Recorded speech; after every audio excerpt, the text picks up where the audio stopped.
Muito bem, então hoje vamos estar abrindo a Bíblia em Êxodo capítulo 17, versos de 8 a 16. Então veio Amaleque e pelejou contra Israel em Refidim. Pelo que disse Moisés a Josué: escolhe-nos homens e saí, peleja contra Amaleque. E amanhã eu estarei sobre o cume do outeiro, tendo na mão a vara de Deus. Fez, pois, Josué como Moisés lhe dissera, e pelejou contra Amaleque. E Moisés, Arão e Hur subiram ao cume do outeiro. E acontecia que quando Moisés levantava a mão, prevalecia Israel, mas quando ele abaixava a mão, prevalecia Amaleque. As mãos de Moisés, porém, ficaram cansadas, por isso tomaram uma pedra e a puseram debaixo dele, e ele sentou-se nela. Então, Arão e Hur sustentavam-lhe as mãos, um de um lado e outro do outro. Assim ficaram as suas mãos firmes até o pôr do sol. Assim Josué prostrou a Amaleque e a seu povo ao fio da espada. Então disse o Senhor a Moisés: escreve isto para memorial num livro e relata-o aos ouvidos de Josué, que eu hei de riscar totalmente a memória de Amaleque de debaixo do céu. Pelo que Moisés edificou um altar, ao qual chamou Jeová Nissi, e disse: porquanto jurou o Senhor que ele fará guerra contra Amaleque, de geração em geração.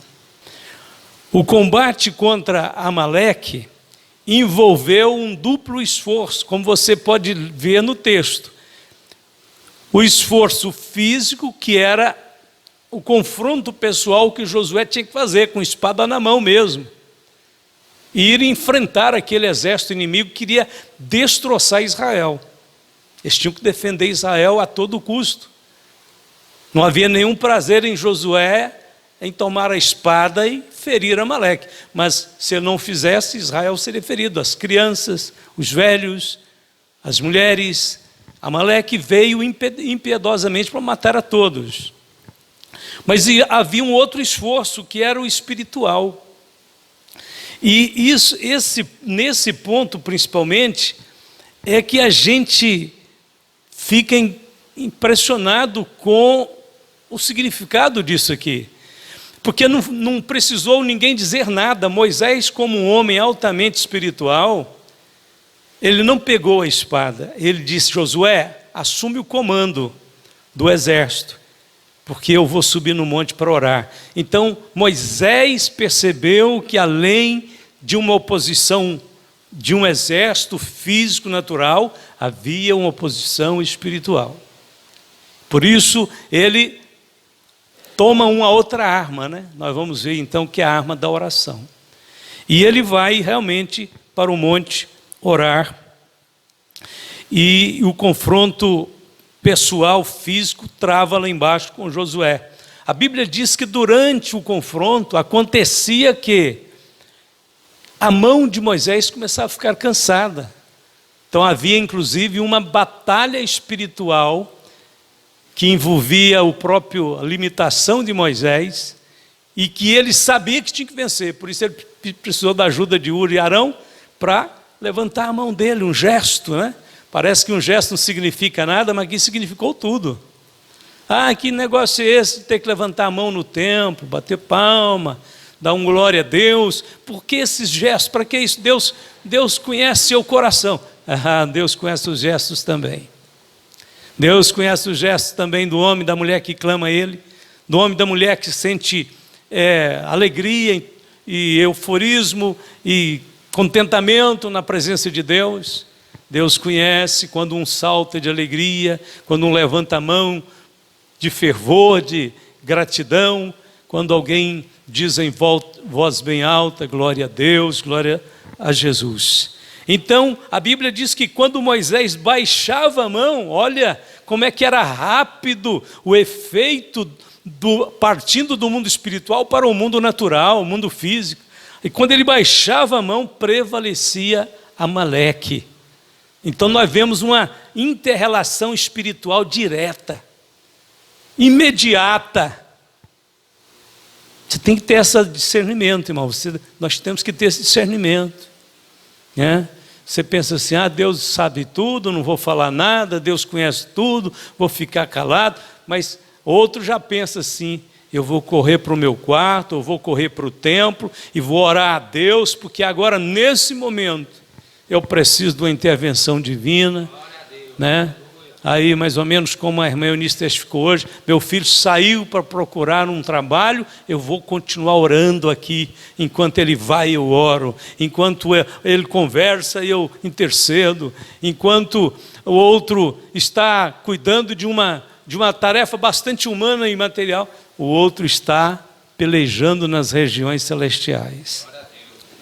Segundo, Amaleque era um inimigo traiçoeiro, sutil e perigoso, e a Bíblia diz que ele atacou os fracos por detrás.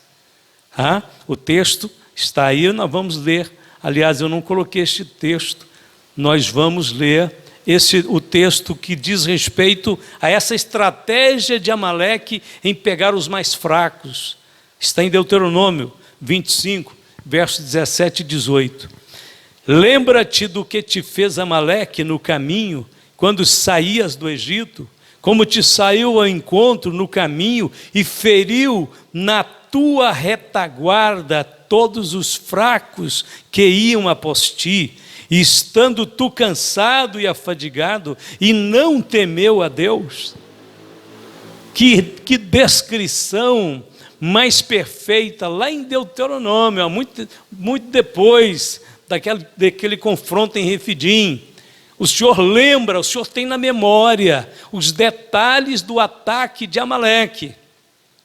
E o Senhor lembra a Moisés dizendo, você lembra como Amaleque feriu os que estavam na parte de trás, os mais fracos, os mais lentos, que iam mais devagar, com certeza porque eram mais débeis, eram mais incapazes de seguir a passo firme. Mas Amaleque não poupou eles. Ele era então terrível, perverso. Terceiro, Amaleque era um tipo da natureza carnal. Eu disse que se o Egito pode representar o mundo, Faraó, Satanás, então agora nós pegamos aqui o tipo de Amaleque, natureza carnal, que sempre nos ataca de surpresa por detrás, nos nossos pontos fracos. Nós temos que entender que temos um inimigo dentro de nós, que nós nascemos com ele, chamado natureza carnal, ou velha natureza, ou ainda a inclinação para o mal, para a perversidade, né? Paulo escreveu, diz assim, porque a circuncisão somos nós, que servimos a Deus no Espírito e nos gloriamos em Jesus Cristo e não confiamos na carne. E não confie mesmo, como Paulo disse, nós não devemos confiar na carne. Eu já sou capaz, né? Já sou experiente nessa área. Não, nisso aí eu tiro de letra. Cuidado, não confie na sua carne. Não pense, aliás, principalmente quando vai fazer a obra de Deus, né? Principalmente.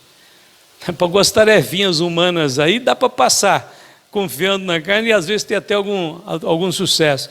Mas quando se vai fazer a obra, trabalhar na obra, servir a Deus, não pense que você tem aí um tablet ou um esboçário cheinho de mensagens que você está pronto para pregar, não, meu filho.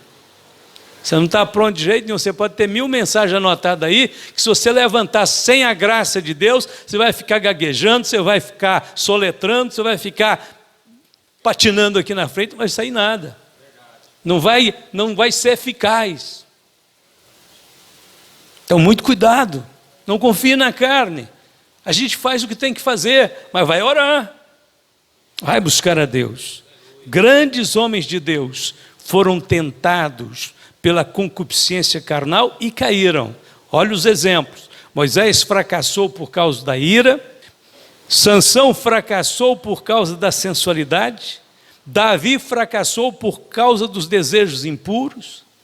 E Deus conservou um espinho na carne de Paulo para ele nunca deixar de depender de Deus. Tudo indica que se Paulo não tivesse esse espinho na carne, ele seria soberbo. A expressão carne refere-se à natureza pecaminosa, ou instinto mau que herdamos de nossos pais. Quando Jesus diz que devemos tomar a cruz, ele está se referindo ao tratamento que deve ser aplicado a essa natureza pecaminosa. Existe uma guerra contínua entre a carne e o espírito. Deus jurou que haverá guerra do Senhor contra Amaleque, não só naquele dia, mas de geração em geração, porque a carne milita contra o espírito contra a carne, porque são opostos entre si, para que não façais o que, porventura, seja do vosso querer. Olha, na carne, nessa natureza, nesse aspecto que está dentro de nós, reside toda a fraqueza e toda a rebelião. Então, como a carne, irmãos, não aceita, não se submete à conversão, a carne não converte, no sentido de render-se a Deus, então nós temos que declarar guerra a ela todos os dias da nossa vida. É a guerra do Senhor, é a guerra que o Senhor jurou fazer, e nós acompanhamos Deus, que nós queremos estar com Deus nessa batalha, e Ele está conosco, que é mais importante, né? Então vamos ver algumas coisas que fazem a gente relacionar o tal do Amaleque com essa batalha. Aqui agora a letra está um pouco menor, mas acho que vai dar para vocês verem. O que devemos fazer então com a velha natureza, pensando no Amaleque? Número 1, devemos lutar contra ela. Se pensamos no Amaleque, então devemos lutar contra ele. Ele é um tipo da carne. A Bíblia diz que fez Josué como Moisés lhe dissera, pelejando contra Amaleque. Nós não podemos fazer nenhuma aliança com a carne, com Amaleque, porque ele vem para destruir. Então, quando você olhar para dentro de você, você vê o vestígio do Amaleque, aquela naturezinha rebelde, dura, que a gente sabe que tem que colocar ela no eixo todo dia. Não faça acordo com ela. Não fica dizendo, eu não tive culpa. Quem é que não pensa do jeito que eu penso? Não pensa desse jeito, você é filho de Deus. Quem é que não pensa como você pensa? Sabe quem que não pensa? Quem está cheio do Espírito Santo. Aí não pensa desse jeito, que a gente às vezes pensa e quer ainda achar uma desculpa, um apoio para dizer que aquilo não é tão ruim. É sim. É perverso, sim. Devemos nos opor à natureza que herdamos de Adão. Nós temos que ficar felizes e só descansar quando nós tivermos a certeza que nós estamos pensando com a mente de Cristo. Porque a mente de Cristo já foi dada a nós pelo novo nascimento. Devemos declarar guerra contra os desejos impuros da velha natureza, porque a inclinação da carne é morte, mas a inclinação do Espírito é vida e paz. Romanos 8, verso 6. Segundo, devemos orar contra ela, contra a força da natureza carnal, orando em todo o tempo, com toda oração e súplica no Espírito, e vigiando nisso com toda perseverança e súplica por todos os santos, aos Efésios 6,18. Moisés sabia que a batalha não poderia ser conquistada apenas com boa vontade ou com força física. Não podemos deixar de fazer o esforço pessoal, mas não pense que você vai ganhar a batalha contra a carne confiando na sua carne, no seu esforço, na sua força. Ela é necessária, mas se você tiver o Espírito Santo com você, então a sua força será potencializada, será aumentada, multiplicada, porque o poder de Deus vai te capacitar. Quando Paulo escreveu dizendo, porque não temos que lutar contra a carne e o sangue, Paulo estava querendo dizer, no original, as palavras no original sugerem claramente isso, porque não temos que lutar somente, porque não temos que lutar apenas contra a carne e o sangue, mas aí a sentença vem, mas sim contra os principados, no sentido original, mas muito mais, não somente contra a carne e o sangue, mas muito mais contra principados e potestades, contra príncipe das trevas deste século, contra as hostes espirituais da maldade nos lugares celestiais. Por quê?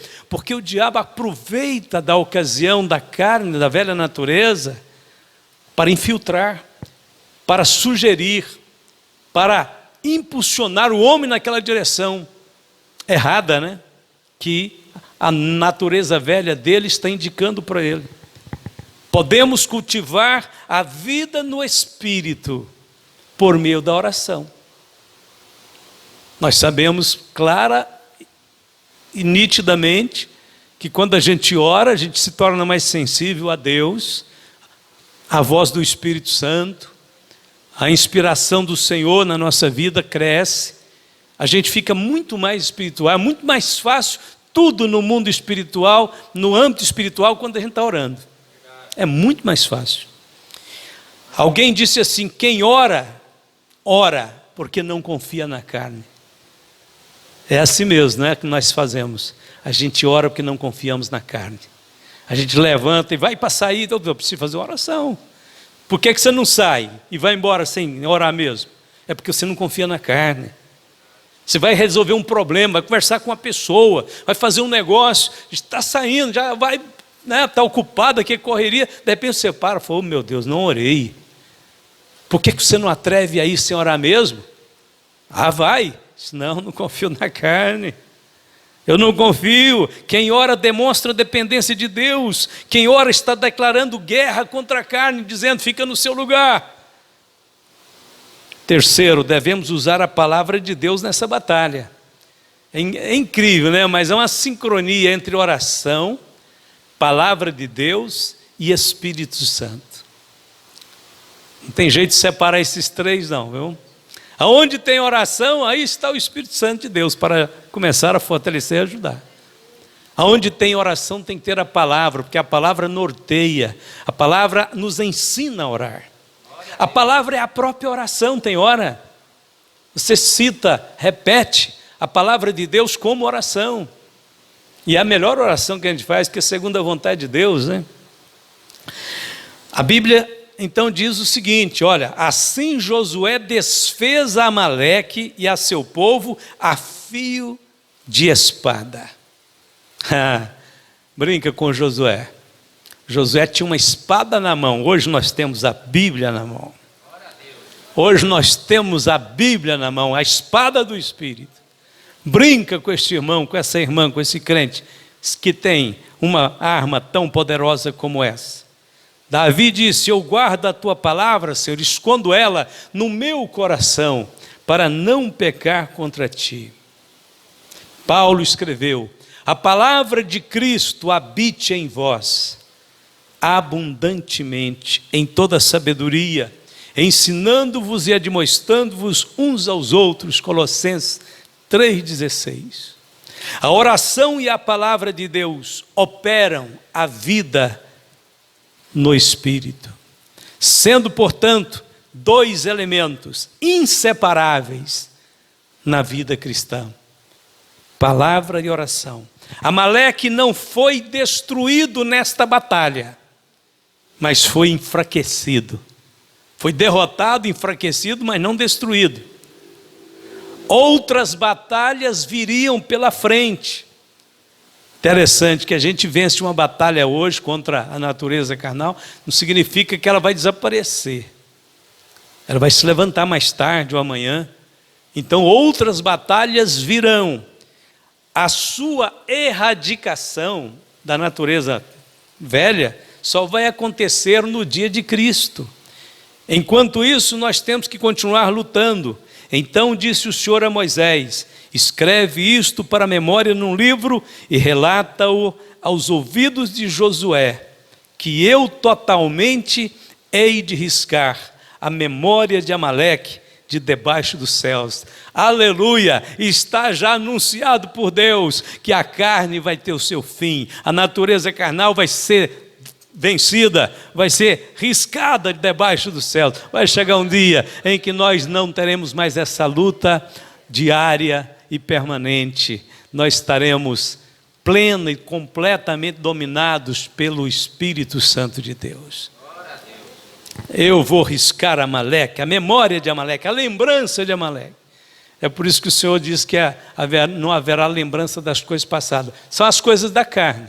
As coisas do Espírito vai continuar. Sabe por quê? As coisas do Espírito são inapagáveis. Só vai apagar as coisas da carne. Aliás, eu sempre fiquei preocupado com esse negócio, que eu não entendia isso ainda. Eu pensava assim, eu não quero que apaga tudo, não. Senhor, eu quero que apaga muita coisa, mas tudo não. Tem tanto culto bom para a gente lembrar dele no céu. Tem tanta experiência gloriosa que nós tivemos com Deus. Tem tanta gente amada que nós queremos ver no céu e lembrar dele, lembrar daquela pessoa e comemorar com ele ali junto. Tempos que nós vivemos juntos, que nós alegramos juntos, nós batalhamos juntos. Aliás, a única razão porque haverá um triunfo no céu, de brados, de celebração e júbilo, é porque nós estaremos comparando o que era antes com o que está acontecendo naquele momento, com aquilo que vai acontecer no céu. Não é isso? Quando nós dissermos, estamos aqui, nós vamos dizer, mas que lugar lindo, porque nós temos uma noção do que passou. E nós vamos dizer, vencemos pelo sangue de Jesus. Somos vitoriosos pelo sangue do Senhor Jesus. Glória a Deus. Cuidado com a carne. Vamos ver o que a Bíblia ensina mais nesta hora. Nos dias do rei Saul, Deus ordenou-lhe que ferisse a Amaleque. Então está escrito, vai pois agora, fere Amaleque, e destrói totalmente tudo o que tiver, e não lhe perdoes, porém matarás desde o homem até a mulher, desde os meninos até os de peito, desde os bois até as ovelhas, desde os camelos até os jumentos. E você sabe a história, né? Ele fez tudo ao contrário da ordem de Deus. E vem com todo aquele aparato que não era para carregar nada de lá, um fio de sapato sequer. Quando ele chega num determinado lugar, Samuel, profeta Samuel, vai ter com ele. E ele, logo de longe, de forma totalmente demagoga, levanta as mãos e salve o profeta. Fiz tudo que o Senhor mandou, Samuel. Samuel está numa indignação, para não dizer uma raiva, uma ira santa. Ele olha para ele e diz, e esse barulho de ovelha, o balido de ovelha, o mugido de vaca, que é isso, Saul? Saul disse, não, profeta, eu fiz tudo que Deus mandou, só trouxe uns sacrifícios para Deus, umas ovelhinhas para nós sacrificarmos ao Senhor, alguns bezerros. E Samuel olha para ele e diz, e porventura Deus está preocupado com o sacrifício mais do que com a obediência?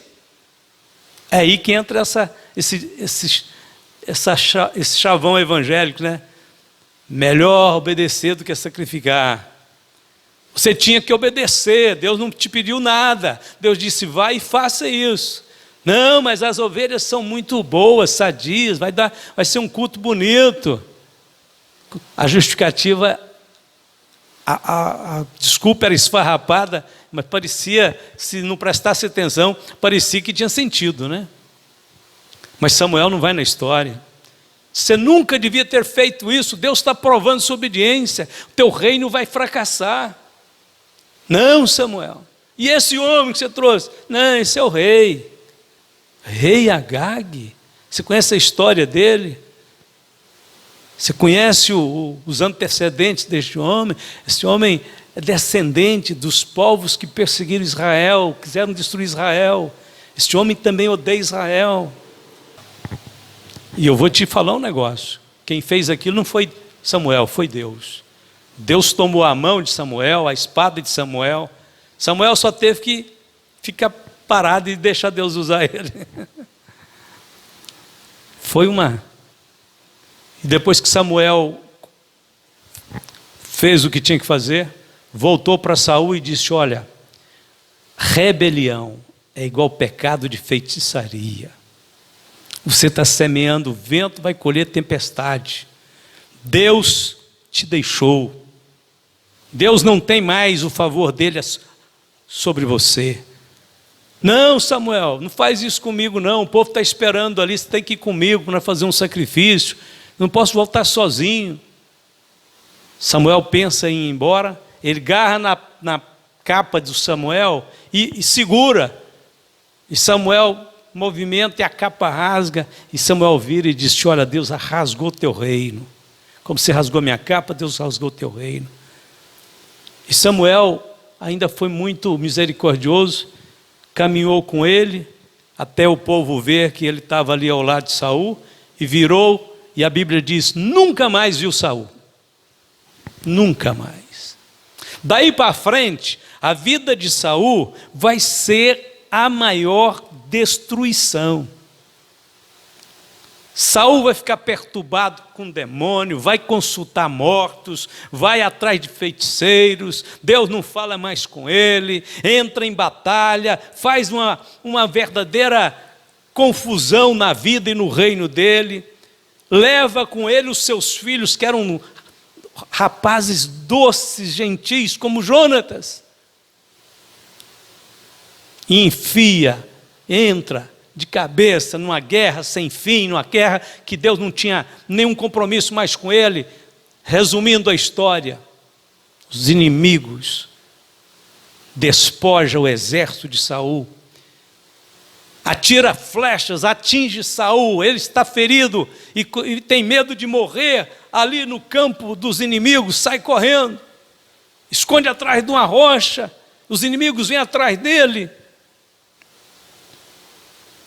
E quando eles vê que realmente ele vai ser pego e morto pelos inimigos, a Bíblia diz que ele pega a sua própria espada, coloca o cabo dela no chão e põe a ponta dela no rumo dele e se lança sobre a sua própria espada para não dar o prazer para os inimigos dizer: nós matamos Saul. A essas alturas, Jonatas e os outros irmãos de Jonatas, mais dois me parece, já estavam mortos. Porque naquela batalha eles ficaram até morrer. Saul tentou se esconder, correr, mas morreu. Quando chega mais tarde um pouco, Davi diz: o que está acontecendo? O tempo está fechado, alguma coisa estranha está acontecendo em Israel. Chega um rapaz correndo, diz: rei, estava no campo, encontrei Saul, olha aqui a coroa dele, olha aqui a espada dele. Oh, mas de onde você vem? Quem é você, amigo? Disse: não, eu encontrei Saul e ele ainda estava vivo. Parece que esse rapaz estava mentindo, mas de qualquer maneira ele teve com Saul, porque ele trouxe a coroa e a espada de Saul para Davi, porque ele achava o seguinte, ele sabia que Saul perseguia Davi para a morte, e ele achava que ia fazer uma média muito grande com Davi.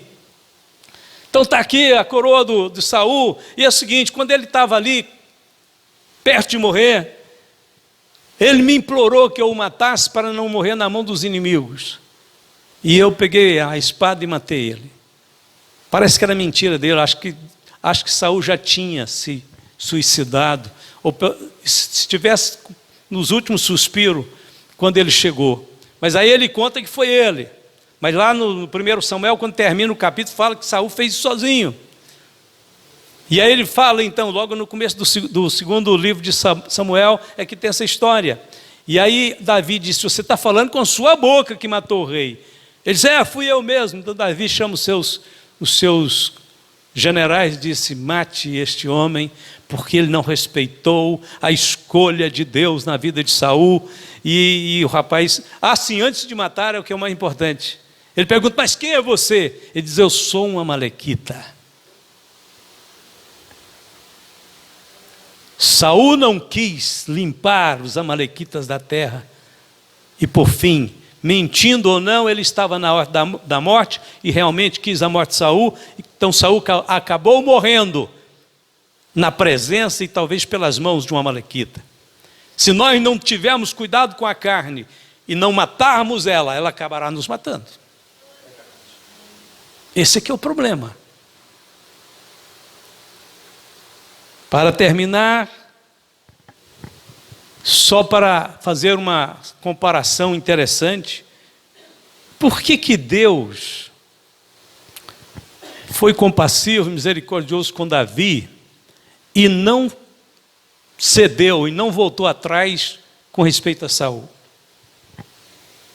Realmente, naquela desobediência, a Bíblia diz que Samuel afastou-se de Saul, e foi exatamente naquele período que Deus envia Samuel para ungir Davi, já preparando o substituto de Saul. Por que Davi cometeu pecados, até escandalosos? Mas por que Deus ofereceu misericórdia para Davi e não para Saul? Sabe por quê? Porque Saul nunca submeteu a Deus. Quando Saul foi lá na terra dos amalequitas, que era para destruir tudo, e começou a juntar ovelhas e bois e bezerros, ele disse que estava trazendo o melhor da terra para Deus. O problema do ser humano e de até muitos cristãos é que o melhor nosso não vale nada. Sabe o que é melhor em nós? Melhor em nós é Jesus. Ele é melhor em nós. Tem gente que sabe cantar bem, pregar bem. Tem gente que sabe dar grandes ofertas, fazer boas obras e muitas outras coisas, mas nunca está disposto a obedecer a Deus em tudo. Ele faz o seu próprio caminho. Na hora de dizer, Deus, cumpra-se a sua vontade em toda a minha vida, ele esquiva. Saul diz, eu tenho o melhor das ovelhas para Deus. Samuel disse, Deus não interessa por sacrifício, Deus interessa por obediência. É o coração obediente que Deus procura. Por que é que Deus aceitou Davi? Primeiro, porque a Bíblia diz que Samuel, quando julgou Saul, disse para ele, você tem iniquidade. Iniquidade é pior do que um simples pecado, irmão. Iniquidade é não ser sujeito a Deus. Quando a Bíblia chama o anticristo de o iníquo, é porque ele é o rebelde principal. Insubmisso, não submete a Deus. Iniquidade é um estado de espírito e chama-se iniquidade e é o mesmo sinônimo de rebelião. Então Davi foi fraco, cometeu pecados escandalosos, mas só que Davi nunca tentou dizer que podia fazer melhor do que Deus falava para ele. Saul queria dizer, eu posso fazer melhor. Deus me disse que ia fazer assim, eu posso fazer melhor. Deus não quer saber se nós podemos. O nosso melhor não vale nada. Nosso melhor é trapo de imundícia. Deus quer obediência. Obediência. Toda vez que Deus falava com Davi sujeitava-se a Deus. Saul foi classificado como rebelde, mas a Bíblia não diz que Davi era rebelde. Davi pecou, mas não era rebelde. Davi tinha um respeito profundo, até por Saul ele tinha respeito.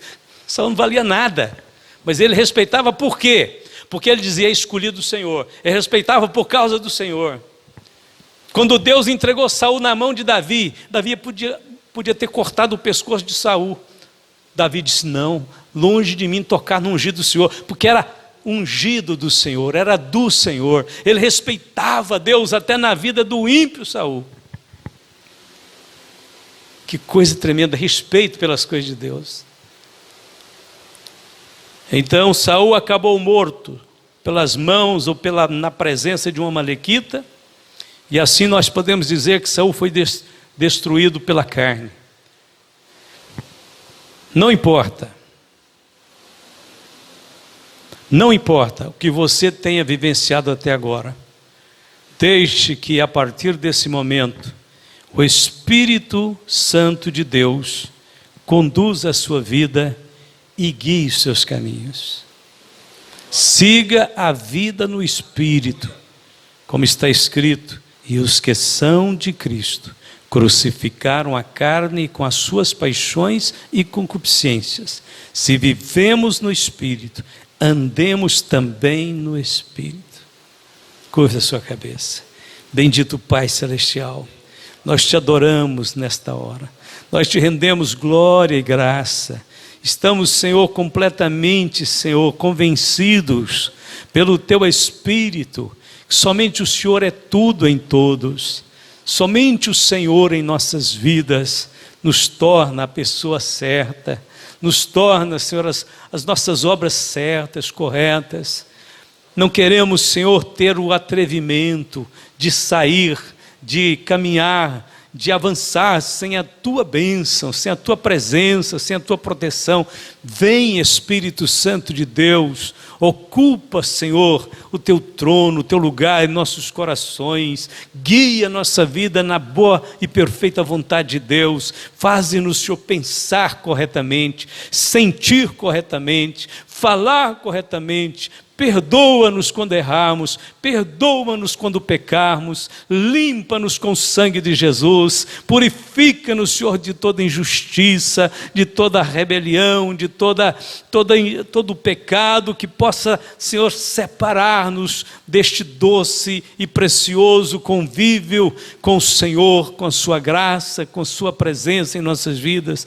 Abençoe ricamente, Senhor, todos os crentes que servem a Ti na Tua igreja, todos possam compreender que o Senhor é que é perfeito, que é bom em nossas vidas, quem produz as obras certas, quem faz a cada um de nós pensar, falar e agir de forma que o Teu nome é verdadeiramente engrandecido e glorificado. Obrigado, Senhor, nós reconhecemos que temos que estar firme nesta guerra contra Amaleque, até que ele seja totalmente riscado de debaixo do céu. Em nome de Jesus, abençoe e guarde a todos. Peço ao Senhor que esteja conosco, seja a nossa força, a nossa alegria, a nossa paz. Em nome de Jesus, todos podem dizer amém, amém. E amém, e amém.